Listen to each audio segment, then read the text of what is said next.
Menyusul sejumlah negara tetangga, Indonesia mulai mempertimbangkan penerapan work from home demi menekan penggunaan BBM. WFH sehari dalam seminggu disiapkan sebagai opsi efisiensi di tengah konflik Timur Tengah. Pemerintah menyebut kebijakan ini masih dirumuskan, termasuk mempertimbangkan potensi dampak pada sektor ekonomi. Meski regulasi ini digodok untuk menghemat BBM, namun pemerintah pastikan stok BBM dalam negeri dalam jumlah aman. Bukan berarti ada masalah terhadap pasokan BBM sebagaimana yang terus kita sampaikan bahwa insya Allah pasokan BBM tidak ada masalah, pasokan BBM aman, tetapi kita ingin menjadikan momentum ini bagian dari untuk kita mengkoreksi diri, memperbaiki diri, ya, mengefisienkan diri dan mungkin dalam waktu dekat rumusan kebijakan itu akan kita finalkan dan kita sampaikan kepada masyarakat. Berkenaan dengan yang tadi disampaikan itu adalah salah satu bentuk mungkin akan diberlakukan untuk work from home paling tidak satu hari dalam 1 minggu. Wacana work from home selama sehari dalam seminggu ini disambut baik warga. WFH dinilai efektif mengurangi pemakaian BBM. Setuju sih Mbak, bisa buat hemat BBM, bisa buat hemat ongkos juga, efektif juga lah untuk orang kantoran sih Mbak. Kalau misalnya tujuannya memang untuk menghemat BBM yang lagi mahal, efektif nggak sebenarnya? Efektif sih, jadi kan kita nggak terlalu boros untuk memakai BBM, tapi kalau bisa sih WFH-nya yang lama gitu, 2 hari atau 3 hari, lebih efektif lagi kalau itu Mbak. Aku pribadi setuju, karena menurut saya dengan pekerjaan yang bisa dari mana aja memang dibutuhkan sih, apalagi di situasi seperti ini untuk menghemat BBM juga, dan selain itu juga untuk mencegah kemacetan. Jadi menurut saya saya setuju dengan kebijakan tersebut. Berarti tapi kalau memang alasannya untuk menghemat BBM lagi naik, kita efektif? Menurut saya efektif. Meski dapat respons positif dari warga, namun wacana WFH ini dikritisi oleh pengamat. Pengamat ekonomi energi UGM, Fahmi Radi menilai WFH pada hari terakhir kerja tidak akan efektif untuk menekan penggunaan BBM. Justru, WFH setiap Jumat bisa meningkatkan mobilitas warga untuk bekerja dari tempat wisata atau kampung halaman. Artinya, mobilitas tetap tinggi. Fahmi Radi bilang, alternatif kebijakan lain yang cukup efektif dan bisa menghemat BBM dalam jumlah besar, yakni pembatasan subsidi BBM agar tepat sasaran.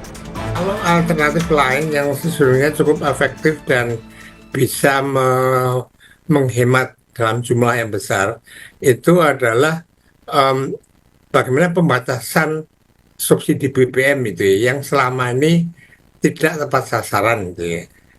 Pemerintah serius untuk membuat kebijakan dalam pembatasan subsidi BBM tadi agar tepat sasaran. Jika opsi WFH ini dipilih, pemerintah mesti melakukan kalkulasi dengan baik agar tidak ada sektor yang dikorbankan. Sektor transportasi dan kuliner tidak boleh dipaksa mengalah di tengah kondisi ekonomi yang juga belum sepenuhnya pulih. Tim Liputan, Kompas TV.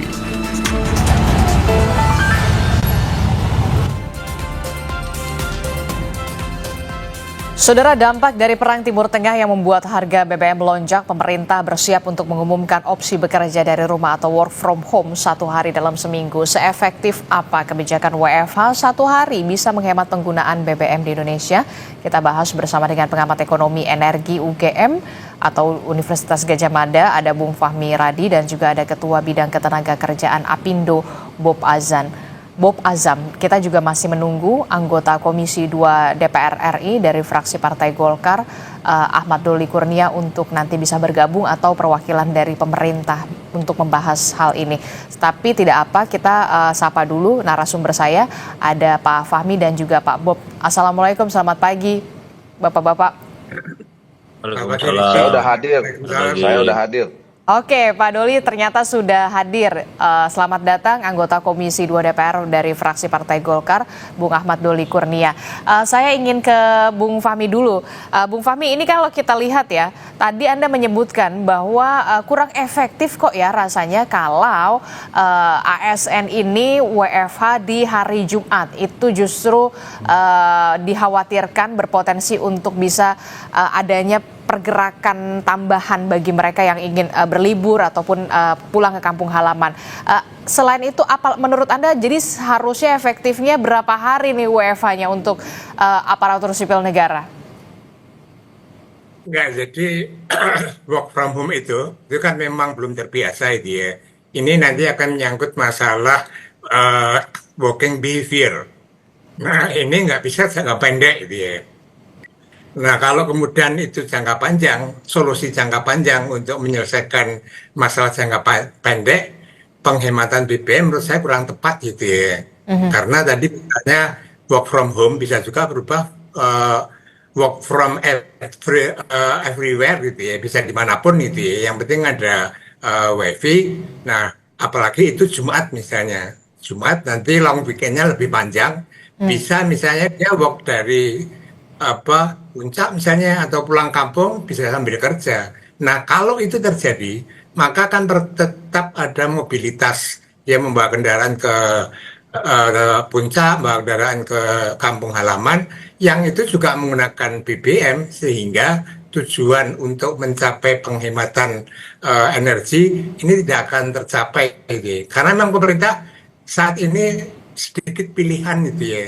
Saya sebenarnya apresiasi juga itu ya untuk menjajaki penerapan work from home, tapi jangan kemudian berharap banyak dari work from home itu untuk bisa menghemat energi. Gitu. Kalau pada saat pandemi itu cukup berhasil, itu karena ada variabel pemaksa itu ya, takut tertular. Nah, kalau sekarang kan tidak. Ini malah justru long weekend tadi meningkatkan mobilitas mereka kendaraan dan akhirnya malah konsumsi BBM-nya malah meningkat. Itu Mbak Dis. Oke, kalau menurut Bung Doli seperti apa? Kalau menurut Bung Fahmi ini mengatakan kalau WFH-nya 1 hari di hari Jumat, jadi dikhawatirkan ada penambahan mobilitas, justru bukan work from home, tapi work from anywhere begitu, yang justru malah mobilitasnya lebih tinggi, bisa ke puncak, bisa ke Bandung begitu ya. Nah, kalau dari Bung Doli sendiri, dari DPR, bagaimana melihat ini? Kesiapan pemerintah untuk bisa menerapkan, mengimplementasikan terhadap work from home bagi ASN dulu? Iya, pertama saya kira kita juga bisa melihat ya kebijakan ini sebetulnya kebijakan antisipasi ya untuk menghadapi krisis yang akan dihadapi oleh dunia ya terkait dengan soal perang di Timur Tengah dan kemudian nanti ada krisis energi termasuk bahan bakar minyak dan seterusnya gitu. Jadi pemerintah berupaya untuk mengambil langkah-langkah antisipasi ya terhadap terjadinya kemungkinan krisis itu. Itu yang pertama saya kira juga perlu kita hargai gitu. Nah, yang kedua, kebijakan ini kalaupun kemudian nanti betul-betul diambil, memang harus didahului dengan kajian yang cukup mendalam.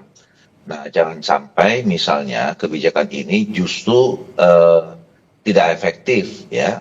Tadi misalnya pertama penetapan hari apa di antara 5 hari itu misalnya. Nah, tadi kan sudah dijelaskan kalau di akhir hari kerja itu ada kemungkinan dipakai untuk yang biasanya memang berlibur jadi liburan gitu. Nah, yang kedua nanti harus dikaji sektor-sektor mana saja atau instansi-instansi mana saja sehingga kebijakan work from home ini tidak mengurangi esensi apa yang menjadi tugas utama dari PNS misalnya ya, kan ini kan tugasnya adalah tugas utamanya pelayanan publik.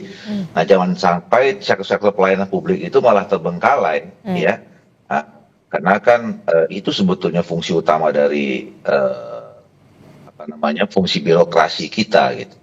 Nah, yang ketiga adalah memang harus diciptakan kultur baru ya, dan melalui sistem kerjanya seperti apa. Jadi nanti misalnya penugasannya seperti apa, kemudian nanti monitoringnya juga seperti apa, dan evaluasinya seperti apa, sampai misalnya target kerjanya itu harus ketat, ya, jangan sampai juga kemudian diserahkan pekerjaan itu ke rumah gitu ya, tapi tidak punya target capaian kerja misalnya per minggu sampai atau tidak gitu. Nah, ini yang juga nanti harus disusun oleh pemerintah. Nah, oleh karena itu kami di DPR sebetulnya tentu sebagai mitra kerja pemerintah ya akan ikut terus ya ketika kebijakan ini nanti akan diterapkan. Tentu fungsi pengawasan DPR juga harus lebih diintensifkan. Dan sebelum itu mungkin nanti saya kira kami di DPR akan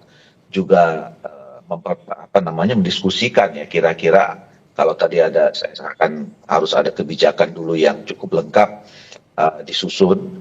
Nah tentu akan kita akan kita dengarkan dulu ya, mungkin kalau kami di Komisi 2 melalui Menteri Pemberdayaan Aparatur Negara ya dan reformasi birokrasi untuk kemudian bisa menjelaskan ini konsepnya seperti apa. Oke, jadi harus jelas dulu implementasinya seperti apa, mekanismenya seperti apa, walaupun kita tahu sistem kerja work from home ini seharusnya sudah tidak lagi perlu adaptasi yang begitu rumit, karena kita pernah melakukan ini pada saat di zaman COVID kemarin, begitu ya. Nah, tapi yang kemudian menjadi... Silakan. Ya, tapi saya kira saya setuju ya, situasi dan latar belakang ditetapkannya kebijakan ini nanti kan berbeda dengan COVID dulu ya.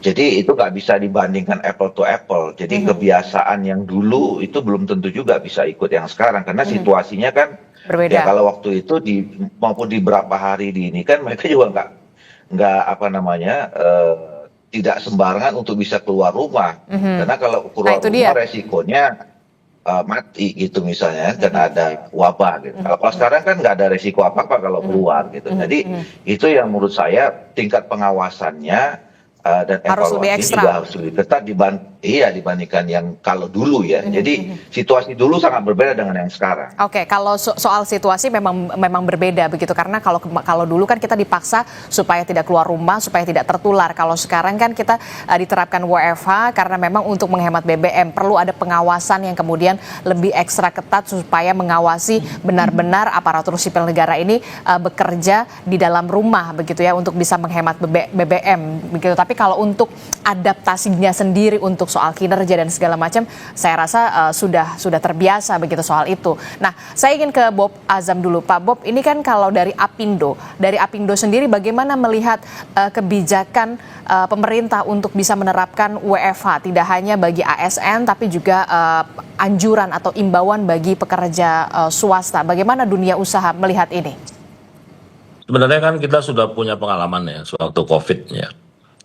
Jadi memang yang dahulukan adalah pekerja pabrik ya, yang memang nggak bisa stop, atau pekerja yang memang berhubungan dengan layanan publik ya. Selebihnya itu bisa dilakukan WFH, termasuk pelajar ya. Itu juga jumlahnya cukup signifikan ya. Kalau di Jakarta lihat aja kalau liburan anak sekolah langsung kemacetan berkurang secara signifikan ya. Nah kemudian yang perlu kita sadari bersama bahwa apakah krisis ini akan berjalan secara jangka pendek atau berlangsung jangka panjang gitu. Kalau berlangsung jangka panjang, ini bukan hanya sekedar WFH, tapi juga merubah pola bekerja kita. Ya, kita harus mencari cara-cara yang lebih efisien, lebih produktif. Jangan sampai WFH-WFO-nya kita ini hanya meniru kebijakan di negara tetangga kita gitu loh. Ya, karena kita harus sadari bahwa tanpa ada krisis pun bulan Maret ini kita sudah libur 2 minggu. Ya. Jadi produktivitas kita nih separuh ya. Tapi di lain sisi begitu Lebaran itu kan kebutuhan BBM kita melonjak 2 kali lipat ya. Jadi bulan Maret ini kita sudah tertinggal ya dibanding negara tetangga ya. Tapi ini memang karena ada Lebaran ya. Nah oleh karena itu saya ingin menyampaikan begini ya, bahwa kita juga harus menyadari kita ini pengguna energi yang terendah di ASEAN gitu loh. Ya Singapura itu 10.000 kWh per tahun ya. Malaysia itu 5.000 ya. Vietnam itu 3.000, Indonesia hanya 1.400 kWh. Jadi sebenarnya kita ini sudah minim sekali gitu loh. Ya, tapi karena ada krisis ya kita harus melakukan penghematan apapun bentuknya. Saya setuju gitu loh. Nah, oleh karena itu kita harus memilih dan memilah ya. Mana yang kita dorong untuk lebih produktif, mana yang kita harus jaga supaya hemat secara maksimal gitu loh. Kita harus pilih bidang-bidang mana yang mempunyai multiplier efek ya, terhadap ekonomi kita. Ini harus dijaga bahkan didorong. Terutama yang menghasilkan barang-barang publik ya, kemudian juga orientasi ekspor. Ini harus kita jaga justru gitu loh. Jadi jangan sampai kebijakan WFH WFO ini pukul rata ya. Ya kita harus pilih gitu loh ya. Nah ini harus dibicarakan Secara bersama. detail gitu. ya. Oke, Ya. nah ini yang kemudian menurut Anda mana yang sektor-sektor yang kemudian memungkinkan untuk WFH, mana yang tidak memungkinkan untuk WFH begitu kan, ini harus dibahas secara detail. Taruhlah kita lihat kalau pabrik kan nggak mungkin WFH karena teman-teman buruh juga tetap harus masuk. Nah, yang jadi pertanyaan selanjutnya adalah kebijakan ini jadinya untuk siapa sebenarnya? Ya, kita melihat terutama mereka yang bekerja secara back office ya. Kemudian juga mereka yang memang memungkinkan untuk bekerja secara WFA. Jadi waktu COVID yang lalu beberapa negara sudah merubah style pekerjaannya gitu loh. Walaupun COVID sudah berakhir, mereka tetap menerapkan WFH. Bahkan ada yang seminggu 2 hari karena itu efektif. Ya, jadi tanpa disuruh oleh pemerintah pun dunia usaha mestinya melakukan pengkajian ya. Kalau memang efektif ya diteruskan, dilanjutkan gitu loh ya. Nah tetapi untuk pabrik itu kan memang nggak memungkinkan ya. Jadi jangankan sekarang BBM ya. Sekarang bahan baku pun kita problem itu loh ya. Bukan hanya BBM tapi turunan produk minyak ya seperti nafta, plastik ini kita nggak dapat supply. Ini bisa berdampak luas kepada industri makanan minuman ya. Mungkin kita akan berhenti produksi kalau misalnya tidak terjadi perbaikan supply. Kemudian juga kontainer juga sekarang ini juga imbalance itu loh ya. Jadi ekspor dan import itu nggak balance sehingga kita mau ekspor pun nggak ada kontainer. Jadi ada mungkin tanpa disuruh WFH kita berhenti. Tapi begitu kita ada barang dan kita bisa produksi, kita berproduksi semaksimal mungkin. Jadi situasi yang kita hadapi seperti ini gitu loh ya. Nah kita juga harus sadari bagaimana di hulu kita ya supply bahan bakar kita ya. Yang saya tahu dari Pertamina itu nanti mohon dikoreksi ya. 500.000 barel itu bisa diproduksi dan di refinery ya di Indonesia. 500.000 barel lagi kita impor dalam bentuk crude tapi bisa di refinery di Indonesia. Jadi refinery kita punya kapasitas 1 juta ya. Selebihnya 500.000 itu kita import dalam bentuk end product gitu loh. Itulah kondisi kita saat ini. Jadi kita agak berbeda ya dengan negara lain yang sama sekali mungkin nggak punya supply ya. Kita masih punya kilang yang kapasitasnya 1 juta. Nah, perang Iran ini kita harus lihat ya. Yang kena dampak ini apa? Kilang apa untuk eksplorasi BBM-nya? Kalau kilang ya blessing ya kita punya kemampuan kilang sampai 1 juta di dalam negeri gitu loh. Nah kemudian juga peristiwa ini juga harus bisa menjadikan kita lebih lebih inovatif untuk mencari sumber-sumber energi yang baru. Contoh ya, tahun 2010 kan kita juga pernah mengalami kenaikan harga BBM sampai 140 US dollar. Nah waktu itu digembar-gemborkan lah, ada minyak jarak lah, bioetanol lah. Sampai waktu itu dibangun bioetanol itu di Mojokerto ya, satu pabrik grand dari pemerintah Jepang ya. Tapi setelah harga minyak turun jadi 60 udah berhenti lagi gitu loh. Ya. Nah, jadi situasi seperti ini harus memacu kita bukan sekedar untuk menerapkan WFH WFO tapi transformasi cara kerja, transformasi energi kita, transformasi ekonomi kita ya supaya kita menjadi the winners ya, bukan the loser ya dengan situasi yang saat ini. Oke, bagaimana Bung Fahmi Anda melihat perspektif dari Bung Bob Azam ini? Kita harus cermat betul begitu untuk melihat situasi saat ini, termasuk juga untuk bisa memikirkan bagaimana bertransformasi soal energi baru, bioetanol misalnya satunya, dan bagaimana ketika backup plan-nya ketika ini harus jangka panjang begitu. Ya, saya kira work from home ini memang harus mulai diperkenalkan itu ya. Di banyak negara maju itu sudah menerapkan juga, beberapa perusahaan konsultan di Indonesia pun juga sudah menerapkan itu ya. Tapi untuk secara menyeluruh ini kan perlu diuji coba itu ya, perlu dicobakan. Tapi ini kan tidak bisa seketika gitu ya. Maksud saya jangan sampai bahwa work from home ini satu-satunya kebijakan untuk mencapai efisiensi dalam rangka penghematan BPN. Nah, kalau itu nanti tidak akan tepat gitu ya. Nah, kemudian mana saja saya setuju tadi misalnya pegawai pabrik kalau harus ikut work from home ini akan mengurangi produktivitas dan akan merugikan bagi pabrik tadi.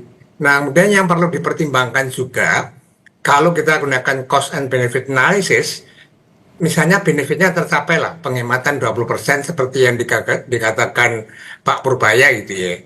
Tapi ini ada cost-nya juga gitu ya. Sektor lain misalnya transportasi pasti ada penurunan 1 hari gitu ya. Kemudian tadi saya sampaikan juga misalnya kuliner-kuliner yang selama ini menyediakan makan siang bagi para ASN dan pekerja, mereka akan turun pendapatannya. Nah, ini barangkali yang harus dipertimbangkan juga oleh pemerintah gitu ya. Nah, kalau tadi termasuk misalnya energi terbarukan itu juga mestinya kita harus sudah prioritasnya ada ke situ gitu ya. Jangan lagi tergantung pada energi fosil tadi. Dan ini butuh waktu lama juga untuk penelitian dan pengembangan dan sebagainya itu ya. Dan sekali lagi ini nggak bisa seketika mengatasi masalah akibat perang ini gitu ya. Nah, menurut saya ada satu gitu ya, kebijakan yang barangkali ini bisa diterapkan dalam jangka pendek. Apa itu? Tadi yang sangat batasan bagi sekali. Sri Mulyani pernah mengatakan ada sekitar 90 Pak? triliun. Terputus, bagaimana bisa diulangi apa menurut Anda salah satunya?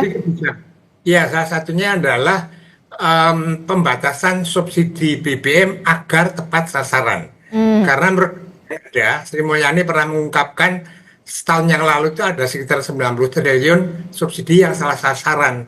Nah, itu fokus saja, itu bisa mengatasi masalah jangka pendek, ada penghematan, dan yang menanggung kos tadi tidak harus UMKM, transportasi, gitu ya. Tapi masyarakat yang memang mampu gitu ya, dia harus beralih dari BBM subsidi ke BBM yang non subsidi tadi. Itu masalahnya juga bisa dilokalisir gitu ya. Artinya efek terhadap ekonomi ini juga bisa diminimalisir dan itu bisa diterapkan. Membuat peraturan pemerintah atau peraturan menteri itu ya, untuk menerapkannya di selama 10 tahun itu pemerintahan Jokowi hanya mewacanakan tapi tidak pernah diterapkan. Nah, saya kira barangkali selain work from home, saya setuju itu ya. Tapi itu jangan satunya ada kebijakan yang lain, yakni pembatasan subsidi BBM agar tepat sasaran. Itu, Mbak Dis. Oke, selain juga work from home, kalau dari kacamata Bung Fahmi, salah satu kebijakan yang bisa diambil untuk bisa menjadi opsi solusi untuk bisa efisiensi penggunaan BBM dan anggaran subsidi adalah pembatasan subsidi, pembatasan BBM bersubsidi ini benar-benar diterapkan begitu ya, benar-benar agar tepat sasaran. Tapi kalau untuk jangka panjangnya kebijakan apa menurut Anda selain work from home, pembatasan BBM bersubsidi, selain itu apalagi yang kemudian bisa menjadi solusi-solusi untuk bisa mengefisiensikan penggunaan BBM? Nah, tadi sudah ditetapkan oleh Pak Kobas Azam tadi gitu ya. Saatnya Indonesia ini mengubah paradigma untuk beralih dari energi fosil ke energi baru terbarukan. Dan saya kira pidato Presiden di awal pemerintahnya sudah mengatakan saya ingin mencapai ketahanan energi dengan resource yang dimiliki dalam negeri. Nah, kita punya resource yang banyak sekali gitu ya, tidak terhitung untuk energi baru terbarukan. Tapi memang kita nggak punya teknologi dan paradigma kita ini masih pada energi baru terbarukan. Nah, ini jangka panjang, tetapi ini harus dimulai gitu ya.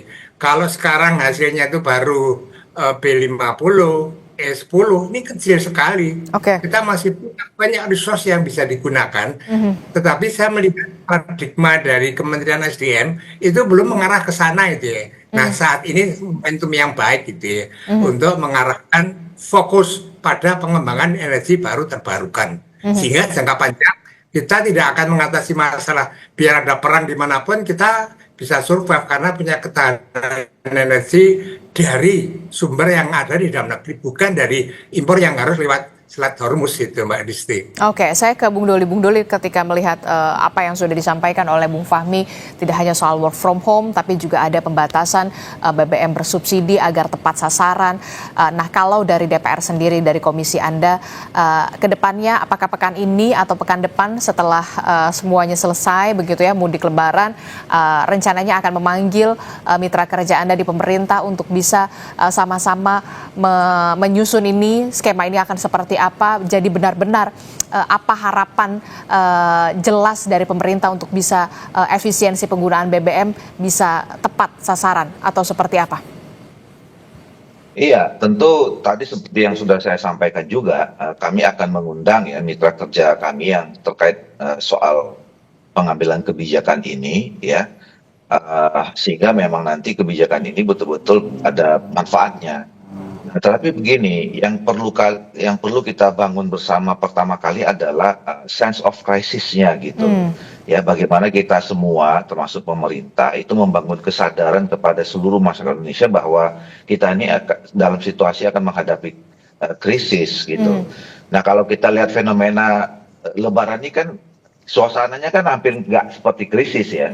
Gitu ya, walaupun memang mungkin tradisi-tradisi yang selama ini tetap berjalan itu juga nggak boleh dihilangkan gitu. Tapi situasi bahwa kita menghadapi dunia yang sekarang sedang perang di Timur Tengah berdampak pada sektor ekonomi dan segala macam itu, hampir sedikit sekali kita lihat rasanya ya, yang dirasakan oleh masyarakat kita. Itu yang juga saya kira pertama kali. Jadi sehingga kalaupun kita bicara tentang penghematan, ya itu bukan soal harus juga diterapkan kepada bapak-bapak dan ibu-ibu pekerja kita, baik itu dari sektor PNS maupun swasta, tapi itu dirasakan oleh kita semua soal penghematan ini.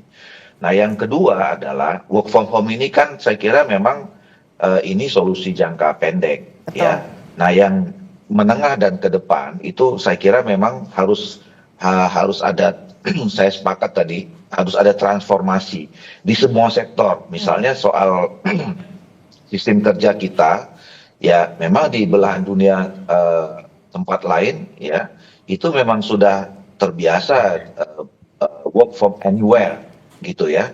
Nah, ini kan juga harus dari dulu juga sudah kita coba bicarakan ini ya di pemerintah, bagaimana PNS kita atau ASN kita itu juga sudah mulai bisa bertransformasi menghadapi situasi kerja yang memang semakin hari harus semakin adaptif, efisien, dan kemudian produk tetap menjaga produktivitas, ya.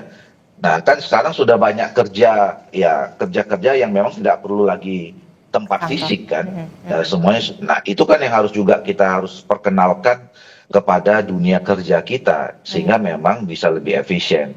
Nah, yang berikutnya adalah tadi sektor ekonomi kita khususnya energi harus juga bisa cepat bertransformasi. Jadi artinya krisis ini juga harus memotivasi kita untuk bisa kemudian bisa menyesuaikan ya atau bertransformasi dengan situasi yang baru yang bisa lebih efisien dan lebih efektif cara kerja kita semua dalam sektor apapun, kira-kira begitu. Oke, nah ini tentu kita akan tunggu bagaimana kebijakan pemerintah kalau untuk work from home adalah pilihan atau solusi jangka pendek untuk bisa melakukan penghematan atau efisiensi penggunaan BBM, tapi kemudian kita yakin betul bahwa pemerintah juga harus menyiapkan apa opsi jangka panjangnya ketika memang efisiensi ini harus berjalan secara dalam jangka panjang begitu, termasuk juga transformasi di segala bidang. Terima kasih Bung Doli telah bergabung bersama kami dari perwakilan DPR, kemudian juga ada dari Apindo, Pak Bob Azam, terima kasih, dan juga dari pengamat ekonomi energi dari Universitas Gadjah Mada, Bung Fahmi Radi telah bergabung bersama kami. Sehat selalu Bapak-Bapak, Assalamualaikum, selamat pagi. Saudara, informasi penting lainnya masih akan kami hadirkan usai jeda.